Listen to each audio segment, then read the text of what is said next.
Jsme na Automotodromu v Mostě, kde nás čeká čtvrté kolo zóny střední Evropy a Asset Cupu. Do tohohle závodu nasazujeme 3 vozidla, 2 do sprintu, 1 do vytrvalosti, takže nás čeká standardní program a jsme rádi, že se do Mostu opět po dlouhé pauze vracíme, protože to náš napůl domácí závod a vždycky tady rádi jedeme.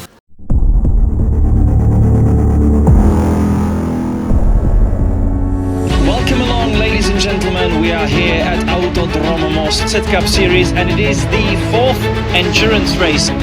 The race was complicated because of the chicane, the contact in the first chicane. And at that moment you think about this and that with the car, is everything okay, and then. And I need 3-4 laps to come back with better running time.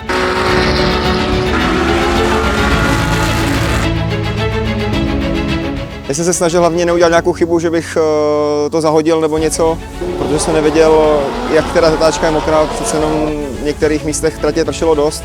Takže jsem se snažil jít opatrně, ale nedost opatrně, protože jsem věděl, že máme 10 vteřinovou penaltu a musím předjet auto před sebou a ještě najet nějaký náskok.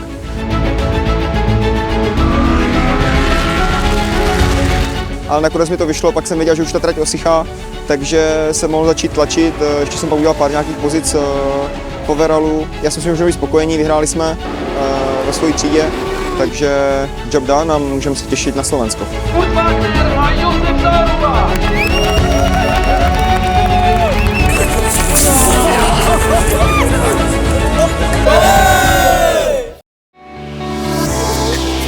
Most je jeden z těch kratších okruhů, co jsou na kalendáři. Je úzký, ale za to má i svoje technické stránky, což je dobrý po těch prázdninách se dostat zpátky na trať, kde záleží o skillu. První závod pro mě dopadl druhým místem za Denisem Vaškem.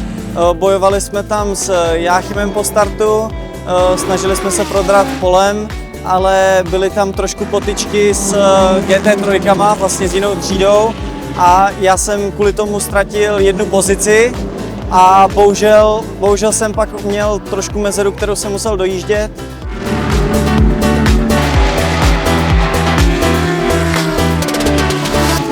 Ale nakonec se mi podařilo i trošku s pomocí trafiku dohnat Jáchyma, ale v ten moment už jsem měl přeřátý kola a už moc nešlo s tím nic moc dělat. And that's exactly what's happened right now and Matěj Pavlíček seems to be through with his GTC Lambo. What a move, what a situation.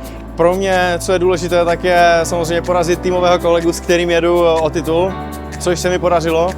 Takže jsem ještě trošičku ucuknul těma bodama, to pro mě jako pilota je asi nejdůležitější věc, kterou teďka mám. Let's go racing now.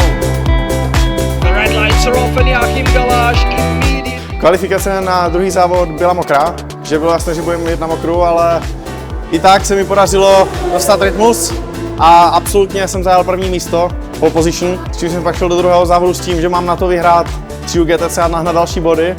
Bohužel během závodu 3 boji o první místo už jsem mu měl, jsem skoro vedl a alternátor vypověděl službu, takže jsem se snažil bez jakéhokoliv power steeringu, kontroly trakce, ABS a jenom mechanicky jsem se snažil to auto násilím dotlačit co nejdál, abych odjel 70% závodu a dostal body, což se mi podařilo. Já jsem vlastně asi možná 4 minuty dokonce dojel Jáchyma i Denise. Potom jsme tam byli v jedné zatáčce všichni 3, předjížděli jsme vlastně jak Jáchym, tak já jsem předjížděl Denise. Narvali jsme se tam vlastně v jedné zatáčce, ale hnedka na výjezdu té zatáčky bohužel Jáchymovi pravděpodobně odešel alternátor, takže bylo to mezi mnou a Vaškem. Poslední kolo bylo hodně zajímavý, vlastně v předposlední zatáčce byla žlutá vlajka, Denis mě tam předjel, ale nakonec do poslední zatáčky jsme jeli vedle sebe až na cílovou rovinku. Byl to fotofinish, bylo to o 1000, Denis vyhrál, ale nakonec kvůli té žluté vlajce mi připadlo první místo. Příští závod bude na Slovakia Ringu, kde doufám, že tu škodu, co mi na bodech napáchal alternátor, držím zpátky. S víkendem jsem spokojený, myslím si, že oba kobližci předvedli fantastický výkon, ale co bych vypichl určitě, tak Kvaldu Jáchymovu, kde vyhrál absolutně na vodě, což si myslím, že svědčí o jeho kvalitách a o kvalitách našeho juniorského programu. Se závodním víkendem v Mostě jsme spokojení, protože se nám povedlo v sobotním vytrvalostním závodě dojet na prvním místě, ve sprintu na druhém a třetím a v nedělním závodě se Matějovi povedlo vyhrát. Bohužel Jáchym Galáš nedojel, protože měl technickou závadu, ale to k tomu patří, takže musíme to brát tak, jak to je a jsou to pro nás, pro všechny cenné body do šampionátu. Další závody nás čekají za 14 dní na Slovakia Ringu, kde pokračujeme zónou střední Evropy.